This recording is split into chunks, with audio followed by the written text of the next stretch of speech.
Ne bak. Yine aynı şey ya sen. Ne oldu Bir de yakınlaş buraya. Ne olacak? Buran yemeklerden ben şikayet edeceğim. Sen karışma. Sen bir de müdür kimdi burada? Buradadır.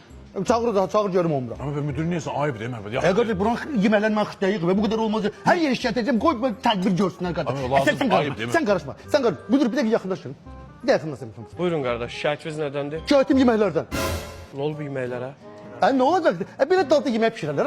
Ben size bunun derdinden eve gelip çıkabilirim değil mi? Evde her gün arvat diye ki evde pişirdiğim yemekler koysan Gev Hasan harda yiysen. Zekafın ben de şikayet edip yüzüken yıkacağım koyup bilsinler ki burada ne kadar tatlı yemekler pişirecek. Samat bu böyle evde ailede dava saldı. Başka üstüne bu yan yemekler benim evimde dava saldı. Başka üstüne. Ay yaxşı, məpəd yaxşı, ayıp da. Ne ayıp değil. Ya da ki bir sene kaçsınlar. Bunun en şey bir tane de paketleyin eve aparımı koy görsünler ki tatlı yemek nasıl pişir.